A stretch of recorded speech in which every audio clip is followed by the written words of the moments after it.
Funding for this program is provided by. Additional funding provided by.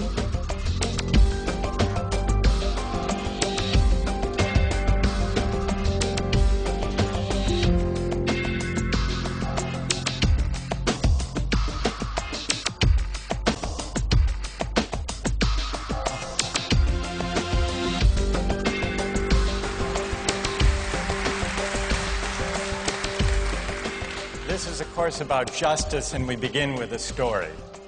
Suppose you're the driver of a trolley car, and your trolley car is hurtling down the track at 60 miles an hour, and at the end of the track you notice 5 workers working on the track. You try to stop, but you can't. Your brakes don't work. You feel desperate because you know that if you crash into these 5 workers, they will all die.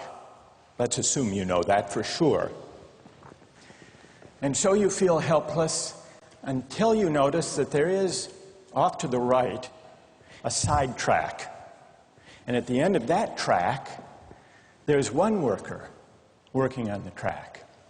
Your steering wheel works, so you can turn the trolley car, if you want to, onto the side track, killing the one, but sparing the 5.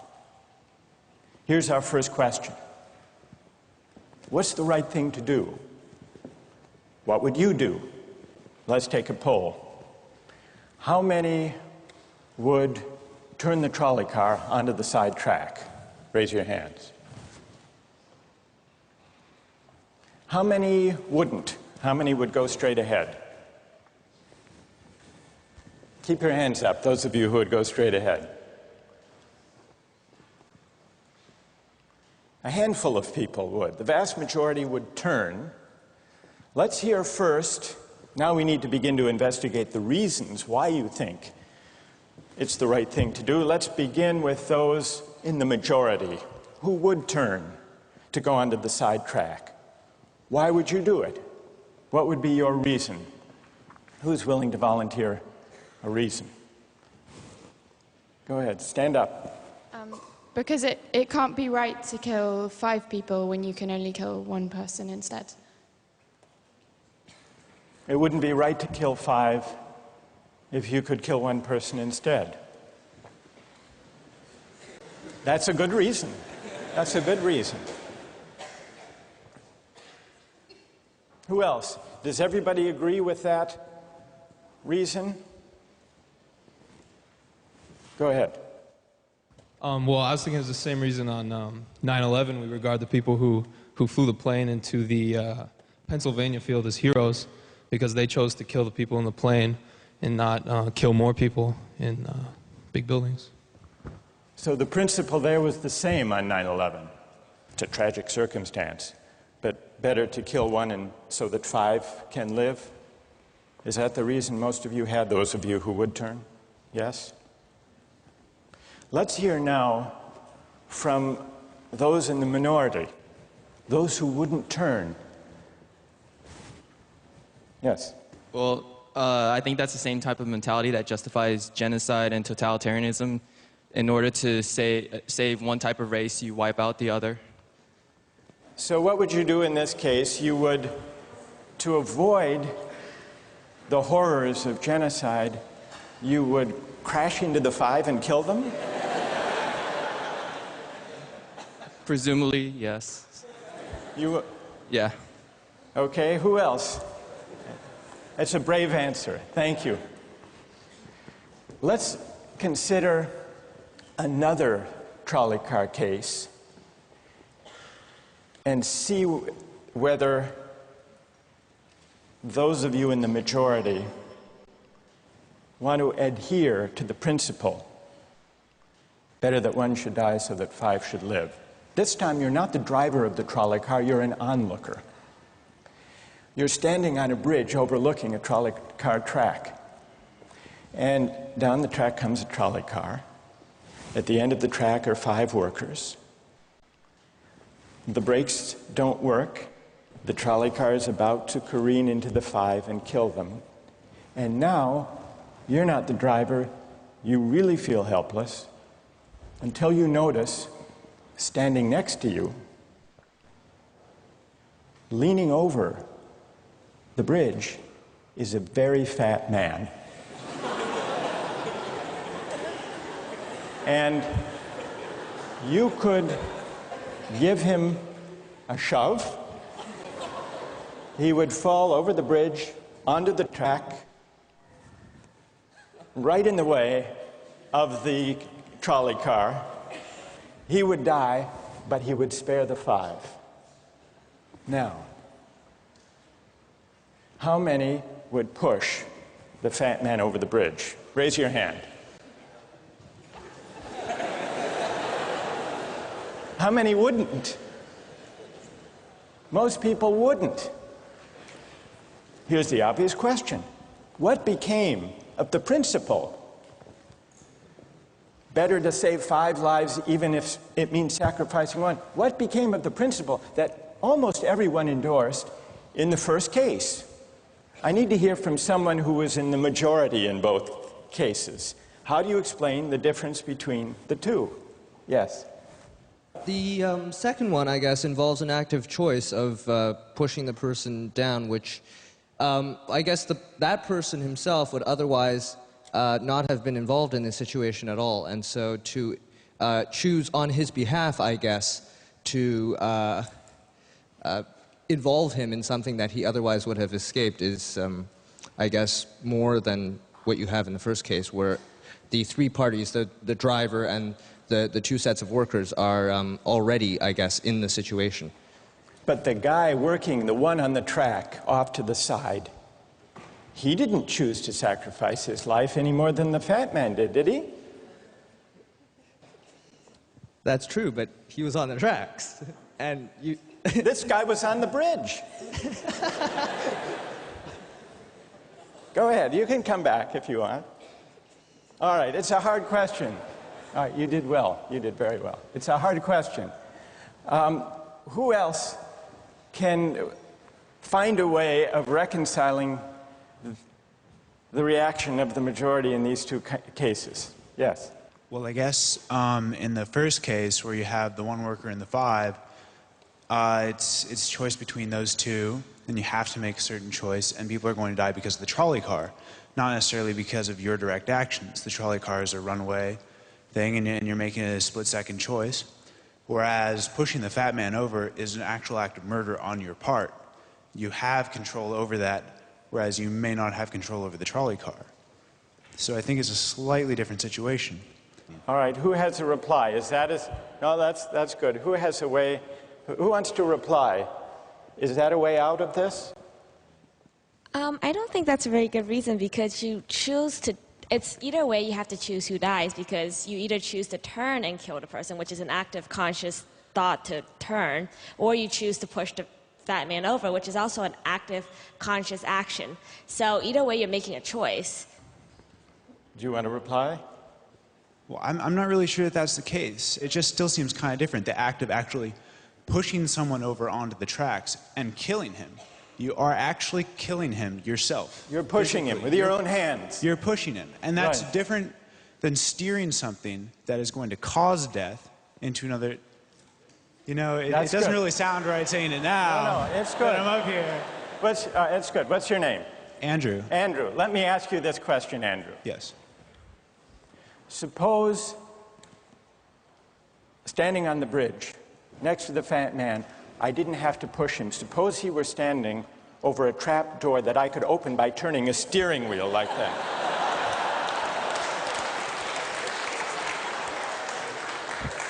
Would you turn? For some reason, that still just seems more wrong. Right? I mean, maybe if you accidentally leaned into the steering wheel or something like that. But or say that the car is hurtling towards a switch that will drop the trap. Then I could agree with that. Fair enough. It still seems wrong in a way that it doesn't seem wrong in the first case to turn, you say. And in another way, I mean, in the first situation, you're involved directly with the situation. In the second one, you're an onlooker as well. All right. So you have the choice of becoming involved or not by pushing the fat man. Let's forget for the moment about this case. That's good. Let's imagine a different case. This time you're a doctor in an emergency room, and 6 patients come to you. They've been in a terrible trolley car wreck.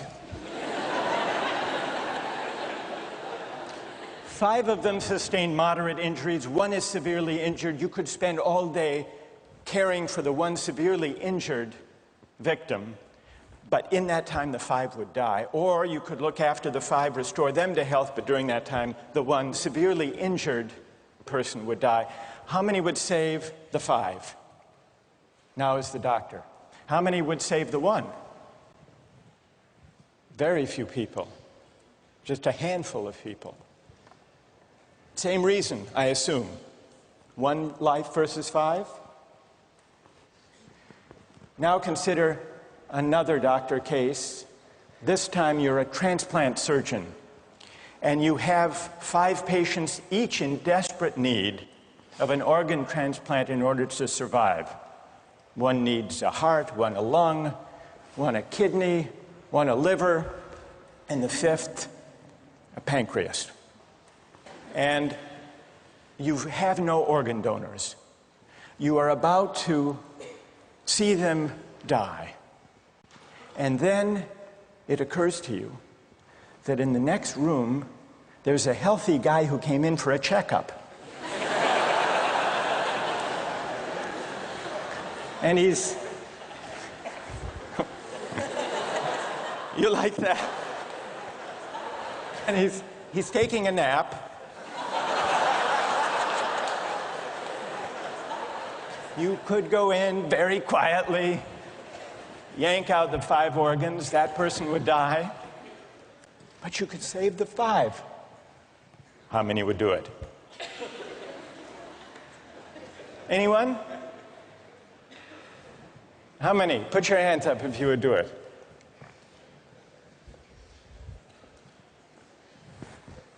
Anyone in the balcony? You would? Be careful, don't lean over too much. What? How many wouldn't? All right. What do you say? Speak up in the balcony, you who would yank out the organs. Why?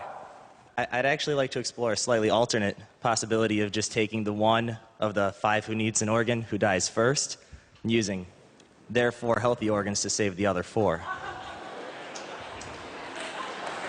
That's a pretty good idea. That's a great idea, except for the fact that you just wrecked the philosophical point. Well, let's step back from these stories and these arguments to notice a couple of things about the way the arguments have begun to unfold. Certain moral principles have already begun to emerge from the discussions we've had. And let's consider what those moral principles look like.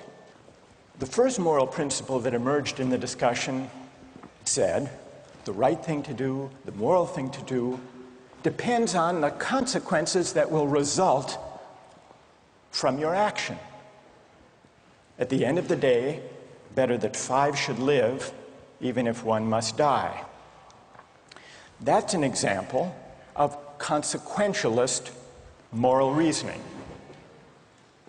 Consequentialist moral reasoning locates morality in the consequences of an act, in the state of the world that will result from the thing you do. But then we went a little further, we considered those other cases, and people weren't so sure about consequentialist moral reasoning. When people hesitated to push the fat man over the bridge or to yank out the organs of the innocent patient, people gestured toward reasons having to do with the intrinsic quality of the act itself. Consequences be what they may. People were reluctant. People thought it was just wrong, categorically wrong, to kill a person, an innocent person, even for the sake of saving 5 lives. At least people thought that in the second version of each story we considered.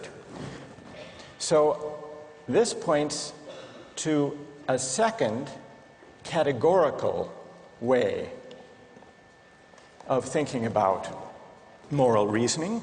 Categorical moral reasoning locates morality in certain absolute moral requirements, certain categorical duties and rights, regardless of the consequences. We're going to explore in the days and weeks to come the contrast between consequentialist and categorical moral principles. The most influential example of consequential moral reasoning is utilitarianism, a doctrine invented by Jeremy Bentham, the 18th century English political philosopher. The most important philosopher of categorical moral reasoning is the 18th century German philosopher Immanuel Kant. So we will look at those two different modes of moral reasoning, assess them, and also consider others. If you look at the syllabus, you'll notice that we read a number of great and famous books. Books by Aristotle, John Locke, Immanuel Kant, John Stuart Mill, and others. You'll notice, too, from the syllabus that we don't only read these books. We also take up contemporary political and legal controversies that raise philosophical questions. We will debate equality and inequality, affirmative action, free speech versus hate speech, same-sex marriage, military conscription, a range of practical questions. Why? Not just to enliven these abstract and distant books, but to make clear, to bring out what's at stake in our everyday lives, including our political lives, for philosophy.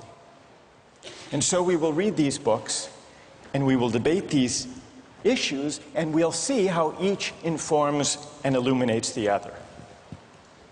This may sound appealing enough, but here I have to issue a warning. And the warning is this: to read these books in this way, as an exercise in self-knowledge, to read them in this way carries certain risks. Risks that are both personal and political. Risks that every student of political philosophy has known. These risks spring from the fact that philosophy teaches us and unsettles us by confronting us with what we already know. There's an irony. The difficulty of this course consists in the fact that it teaches what you already know. It works by taking what we know from familiar, unquestioned settings and making it strange. That's how those examples worked. The hypotheticals with which we began, with their mix of playfulness and sobriety. It's also how these philosophical books work. Philosophy estranges us from the familiar, not by supplying new information, but by inviting and provoking a new way of seeing. But, and here's the risk, once the familiar turns strange, it's never quite the same again. Self-knowledge is like lost innocence.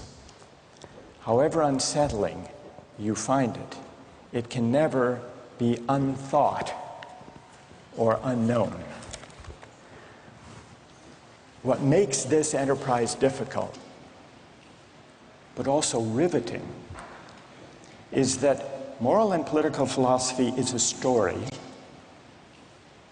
and you don't know where the story will lead, but what you do know is that the story is about you. Those are the personal risks. Now what of the political risks? One way of introducing a course like this would be to promise you that by reading these books and debating these issues, you will become a better, more responsible citizen. You will examine the presuppositions of public policy. You will hone your political judgment. you will become a more effective participant in public affairs. But this would be a partial and misleading promise. Political philosophy, for the most part, hasn't worked that way. You have to allow for the possibility that political philosophy may make you a worse citizen rather than a better one, or at least a worse citizen before it makes you a better one. And that's because philosophy is a distancing, even debilitating activity. And you see this going back to Socrates. There's a dialogue, the Gorgias, in which one of Socrates' friends, Callicles, tries to talk him out of philosophizing.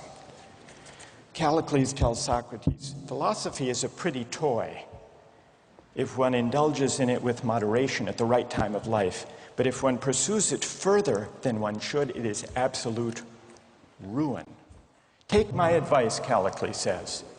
Abandon argument. Learn the accomplishments of active life. Take for your models not those people who spend their time on these petty quibbles, but those who have a good livelihood and reputation and many other blessings. So Callicles is really saying to Socrates, quit philosophizing, get real, go to business school. And Callicles did have a point. He had a point because philosophy distances us from conventions, from established assumptions, and from settled beliefs. Those are the risks, personal and political.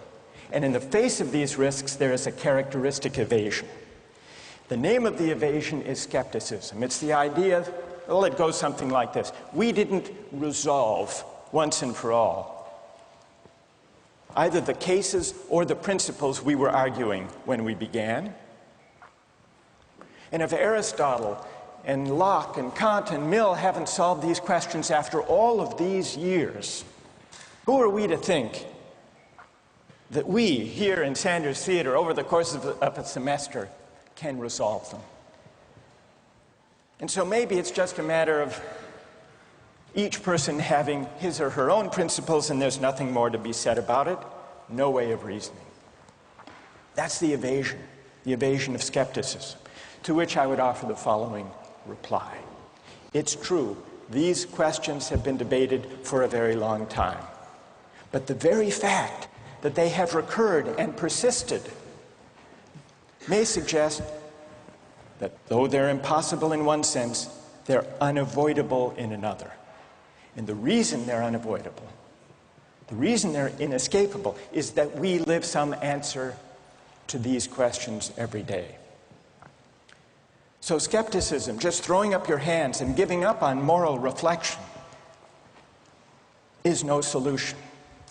Immanuel Kant described very well the problem with skepticism when he wrote, "Skepticism is a resting place for human reason, where it can reflect upon its dogmatic wanderings, but it is no dwelling place for permanent settlement.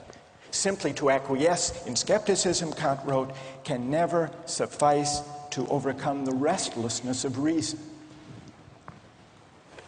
I've tried to suggest through these stories and these arguments some sense of the risks and temptations, of the perils and the possibilities. I would simply conclude by saying that the aim of this course is to awaken the restlessness of reason and to see where it might lead. Thank you very much.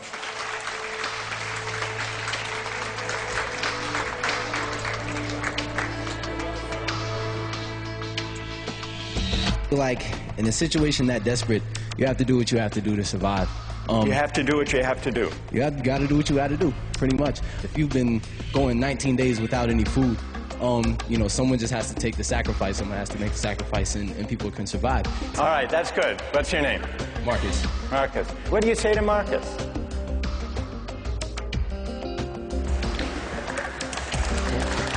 Last time,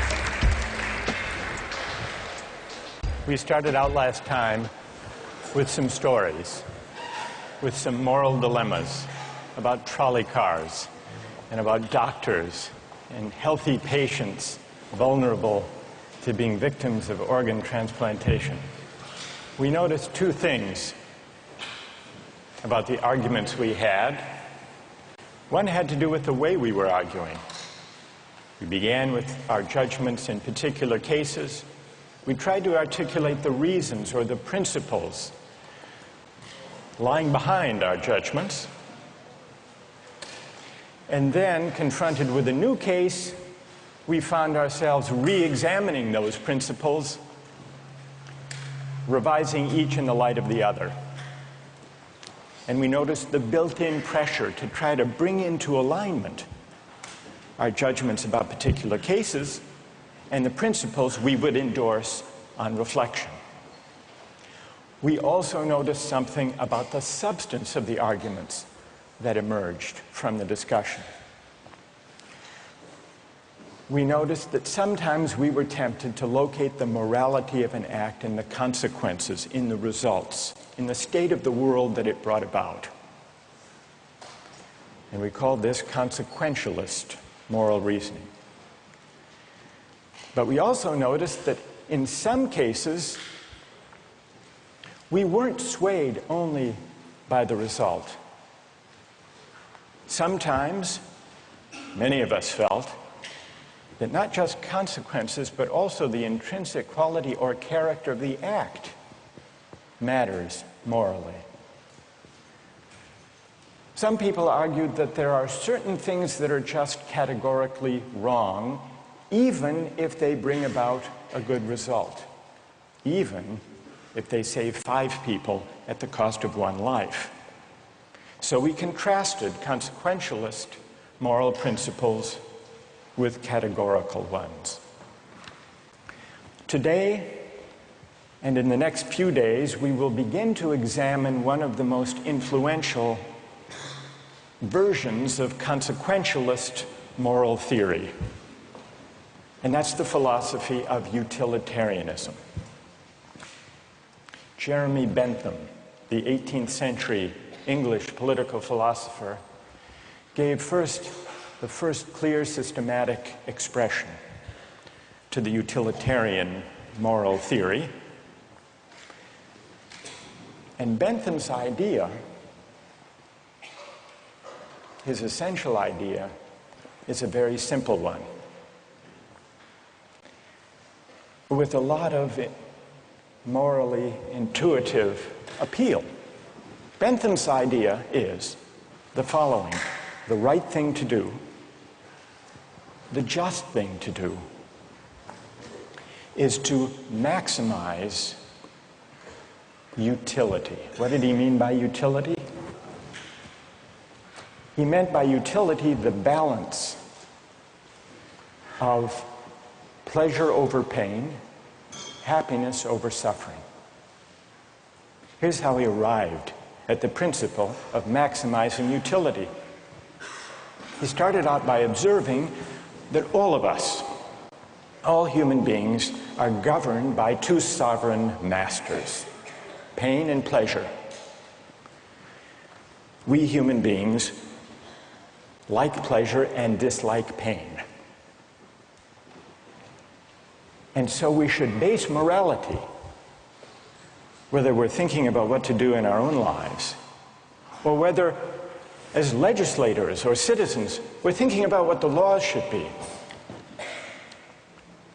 The right thing to do individually or collectively is to maximize, act in a way that maximizes the overall level of happiness. Bentham's utilitarianism is sometimes summed up with the slogan, "the greatest good for the greatest number." With this basic principle of utility on hand, let's begin to test it and to examine it by turning to another case, another story, but this time not a hypothetical story, a real-life story, the case of the Queen versus Dudley and Stevens. This was a 19th century British law case that's famous and much debated in law schools. Here's what happened in the case. I'll summarize the story, then I want to hear how you would rule. imagining that you're the jury. A newspaper account of the time described the background. A sadder story of disaster at sea was never told than that of the survivors of the yacht Mignonette. The ship foundered in the South Atlantic, 1,300 miles from the Cape. There were 4 in the crew. Dudley was the captain. Stevens was the first mate. Brooks was a sailor. All men of excellent character, or so the newspaper account tells us. The 4th crew member was the cabin boy, Richard Parker, 17 years old. He was an orphan. He had no family. And he was on his first long voyage at sea. He went, the news account tells us, rather against the advice of his friends. He went in the hopefulness of youthful ambition, thinking the journey would make a man of him. Sadly, it was not to be. The facts of the case were not in dispute. A wave hit the ship, and the Mignonette went down. The 4 crew members escaped to a lifeboat. The only food they had were 2 cans of preserved turnips, no fresh water. For the first 3 days, they ate nothing. On the 4th day, they opened one of the cans of turnips and ate it. The next day, they caught a turtle. Together with the other can of turnips, the turtle enabled them to subsist for the next few days, and then for 8 days, they had nothing. No food, no water. Imagine yourself in a situation like that. What would you do? Here's what they did. By now, the cabin boy, Parker, is lying at the bottom of the lifeboat in the corner because he had drunk seawater against the advice of the others, and he had become ill, and he appeared to be dying. So on the 19th day, Dudley, the captain, suggested that they should all have a lottery, that they should draw lots to see who would die to save the rest. Brooks refused. He didn't like the lottery idea.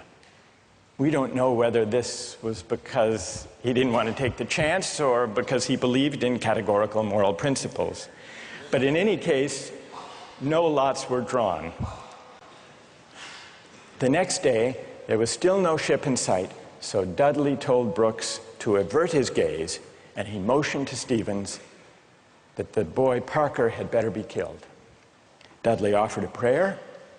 He told the boy his time had come, and he killed him with a penknife, stabbing him in the jugular vein. Brooks emerged from his conscientious objection to share in the gruesome bounty. For 4 days, the 3 of them fed on the body and blood of the cabin boy. True story. And then they were rescued. Dudley describes their rescue in his diary with staggering euphemism, quote, "On the 24th day, as we were having our breakfast, a ship appeared at last. The 3 survivors were picked up by a German ship. They were taken back to Falmouth in England, where they were arrested and tried. Brooks turned state's witness. Dudley and Stevens went to trial. They didn't dispute the facts. They claimed they had acted out of necessity. That was their defense. They argued, in effect, better that one should die so that 3 could survive. The prosecutor wasn't swayed by that argument. He said murder is murder, and so the case went to trial. Now imagine you are the jury, and just to simplify the discussion, put aside the question of law, and let's assume that you as the jury are charged with deciding whether what they did was morally permissible or not. How many would vote not guilty, that what they did was morally permissible?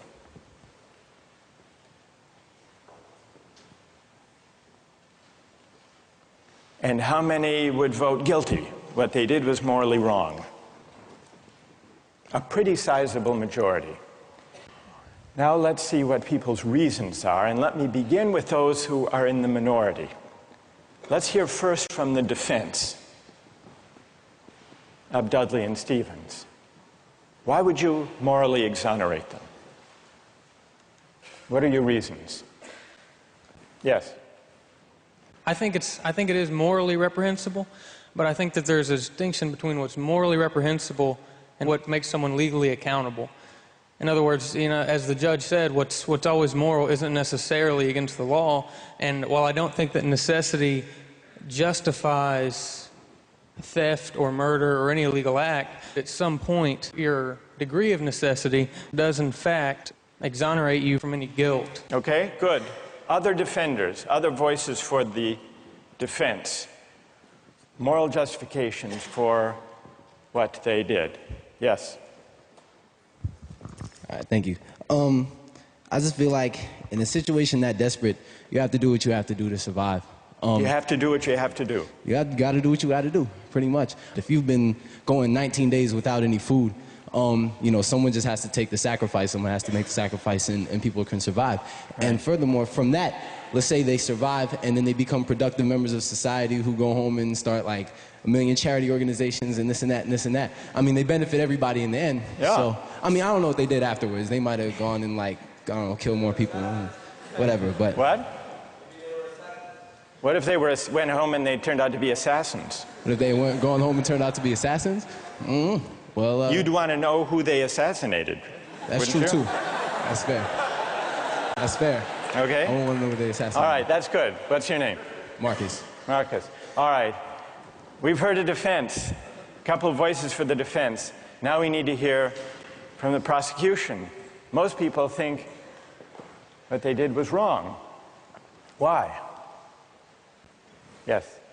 One of the first things that I was thinking was, if they haven't been eating for a really long time, maybe they're mentally affected, and so then that could be used as a defense, a possible argument that they weren't in the proper state of mind, they weren't making decisions they might otherwise be making, and if that's an appealing argument that you have to be in an altered mindset to do something like that, it suggests that people who find that argument convincing do think that they were acting immorally. But I want to know what you think. You defend them. You vote. You vote to convict, right? Yeah, I don't think that they acted in a morally appropriate way. And why not? What do you say? Here's Marcus. He just defended them. He said, you heard what he said. Yes. Yes. That you've got to do what you've got to do in a case like that. Yeah. What do you say to Marcus?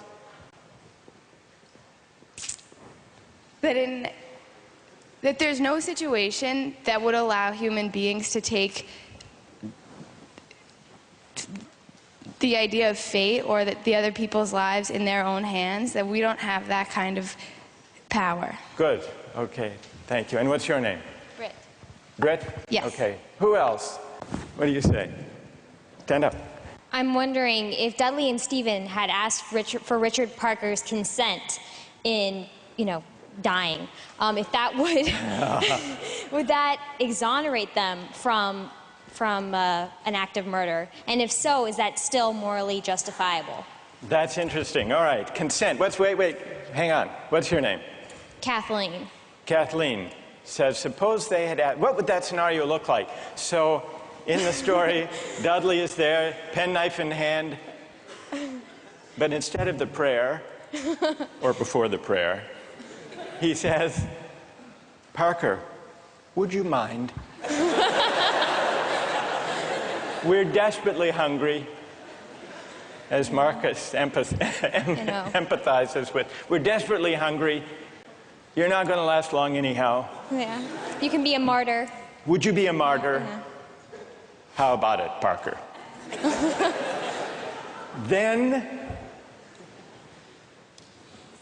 Then what do you think? Would it be morally justified then? Suppose Parker, in his semi-stupor, says, okay. I don't think it would be morally justifiable, but I'm wondering even then it wouldn't be. No. You don't think that even with consent, it would be morally justified. Are there people who think, who want to take up Kathleen's consent idea and who think that that would make it morally justified. Raise your hand if it would, if you think it would. That's very interesting. Why would consent make a moral difference? Why would it? Yes. Well, I just think that if he was making his own original idea and it was his idea to start with, then that would be the only situation in which I would see it being appropriate in any way. Because that way you couldn't make the argument that he was pressured, it's 3-to-1 or whatever the ratio was. Right. And I think that if he was making a decision to give his life, then he took on the agency to sacrifice himself, which some people might see as admirable, and other people might disagree with that decision. So if he came up with the idea, that's the only kind of consent we could have confidence in morally, then it would be okay. Otherwise, it would be kind of coerced consent under the circumstances, you think. Is there anyone who thinks that even the consent of Parker would not justify their killing him? Who thinks that? Yes, tell us why. Stand up. I think that Parker would be killed with the hope that the other crew members would be rescued. So there's no definite reason that he should be killed because you don't know when they're going to get rescued. So if you kill him, it's killing him in vain. Do you keep killing a crew member until you're rescued and then you're left with no one? Because someone's going to die eventually. Well, the moral logic of the situation seems to be that they would keep on picking off the weakest, maybe, one by one, until they were rescued. And in this case, luckily, they were rescued when 3 at least were still alive. Now, if Parker did give his consent, would it be all right, do you think, or not? No. No. It still wouldn't be right. And tell us why it wouldn't be all right. First of all, cannibalism, I believe, is morally incorrect. So you shouldn't be eating a human anyway. So cannibalism is morally objectionable as such. So then, even on the scenario of waiting until someone died, still it would be objectionable. Yes, to me personally. I feel like it all depends on one's personal morals. And we can't sit here and just, this is just my opinion. Of course, other people are going to disagree. But well, we'll see. Let's see what their disagreements are, and then we'll see if they have reasons that can persuade you or not. Let's try that. All right. Let's, now, is there someone who can explain, those of you who are tempted by consent, can you explain why consent makes such a moral difference? What about the lottery idea? Does that count as consent? Remember, at the beginning, Dudley proposed a lottery. Suppose that they had agreed to a lottery, then how many would then say it was all right? Suppose there were a lottery, cabin boy lost, and the rest of the story unfolded. Then how many people would say it was morally permissible? So the numbers are rising if we had a lottery. Let's hear from one of you for whom the lottery would make a moral difference. Why would it? I think the essential element in my mind that makes it a crime is the idea that they decided at some point that their lives were more important than his, and that, that's kind of the basis for really any crime, right? It's like my needs, my desires are more important than yours, and mine take precedent. And if they had done a lottery where everyone consented that someone should die, and it's sort of like they're all sacrificing themselves to save the rest, then it would be all right. A little grotesque, but... But morally permissible? Yes. And what's your name? Matt. So, Matt, for you, what bothers you is not the cannibalism, but the lack of due process. I guess you could say that. Right? And can someone who agrees with Matt say a little bit more about why a lottery would make it, in your view, morally permissible? Go ahead. The way I understood it originally was that was the whole issue, is that the cabin boy was never consulted. about whether or not something was going to happen to him, even with the original lottery, whether or not he would be a part of that. It was just decided that he was the one that was going to die. Right, that's what happened in the actual case. Right. But if there were a lottery and they'd all agreed to the procedure, you think that would be okay? Right, because then everyone knows that there's going to be a death. Whereas, you know, the cabin boy didn't know that this discussion was even happening. There was no, you know, forewarning for him to know that, hey, I may be the one that's dying. All right, now suppose everyone agrees to the lottery, they have the lottery, the cabin boy loses, and he changes his mind. You've already decided. It's like a verbal contract. You can't go back on that. You've decided, the decision was made. You know, if you know that you're dying for the, you know, the reason for others to live, you would, if someone else had died, you know that you would consume them, so that's right. But then he could say, I know, but I lost. I just think that that's the whole moral issue, is that there was no consulting of the cabin boy, and that that's what makes it the most horrible, is that he had no idea what was even going on. That had he known what was going on, it would be a bit more understandable. All right, good. Now I want to hear, so there are some who think it's morally permissible, but only about 20%, led by Marcus. Then there are some who say the real problem here is the lack of consent, whether the lack of consent to a lottery, to a fair procedure, or, Kathleen's idea, lack of consent at the moment of death. And if we add consent, then more people are willing to consider the sacrifice morally justified. I want to hear now, finally, from those of you who think even with consent, even with a lottery, even with a final murmur of consent by Parker at the very last moment, it would still be wrong. And why would it be wrong? That's what I want to hear. Yes? Well, the whole time I've been leaning all towards the categorical moral reasoning, and I think that there's a possibility I'd be okay with the idea of a lottery and then the loser taking it into their own hands to kill themselves, so that there wouldn't be, you know, an act of murder. But I still think that even that way it's coerced, and also I don't think that there's any remorse. Like in Dudley's diary, we were eating our breakfast. It seems as though he's just sort of like, you know, the whole idea of not valuing someone else's life. So that makes me feel like I have to take the categorical You want to throw the stand. book at him Well, when he lacks remorse or a sense of having done anything wrong. right. So, all right, good. Any other defenders of who say it's just categorically wrong, with or without consent? Yes, stand up. Why? I think undoubtedly the way our society is shaped, murder is murder. Murder is murder in every way, and our society looks at murder down on it in the same light, and I don't think it's any different in any case. Good. Let me ask you a question. There were 3 lives at stake versus 1. Okay. The one, the cabin boy, he had no family, he had no dependents. These other 3 had families back home in England. They had dependents. They had wives and children. Think back to Bentham. Bentham says we have to consider the welfare, the utility, the happiness of everybody. We have to add it all up. So it's not just numbers 3 against 1. It's also all of those people at home.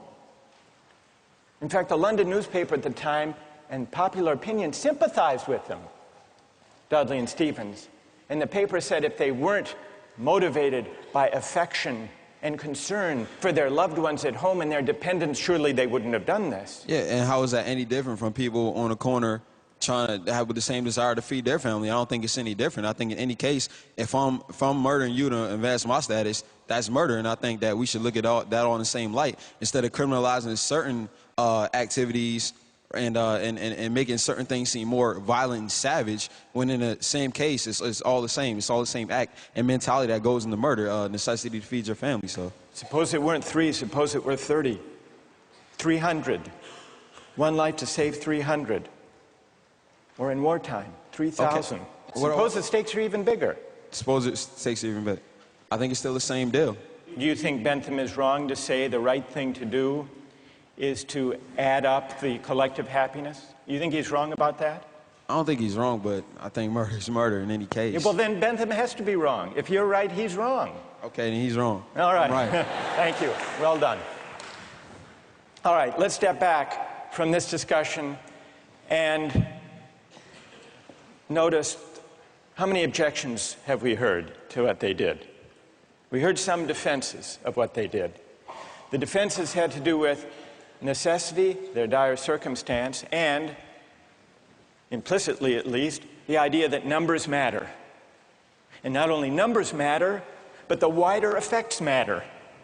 Their families back home, their dependents. Parker was an orphan. No one would miss him. So if you add up, if you try to calculate the balance of happiness and suffering, you might have a case for saying what they did was the right thing. And then we heard at least 3 different types of objections.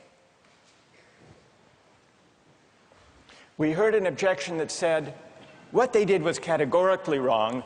Mike here at the end, categorically wrong.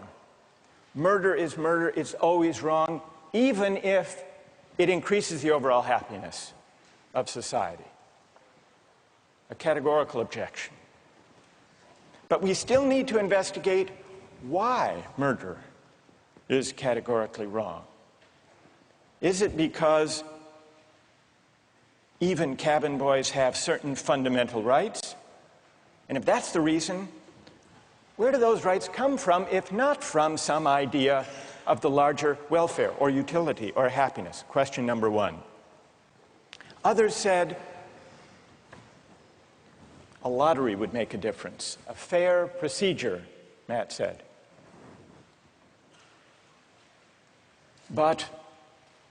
And some people were swayed by that. That's not a categorical objection exactly. It's saying everybody has to be counted as an equal, even though at the end of the day, one can be sacrificed for the general welfare. That leaves us with another question to investigate. Why does agreement to a certain procedure, even a fair procedure, justify whatever result flows from the operation of that procedure? Question number 2. And question number 3, the basic idea of consent. Kathleen got us onto this. If the cabin boy had agreed himself, and not under duress, as was added, then it would be all right to take his life to save the rest. And even more people signed on to that idea. But that raises a third philosophical question. What is the moral work that consent does? Why does an act of consent make such a moral difference that an act that would be wrong, taking a life without consent, is morally permissible with consent? To investigate those 3 questions, we're going to have to read some philosophers. And starting next time, we're going to read Bentham and John Stuart Mill, utilitarian philosophers. Don't miss the chance to interact online with other viewers of Justice. Join the conversation, take a pop quiz, watch lectures you've missed, and learn a lot more. Visit justiceharvard.org. It's the right thing to do.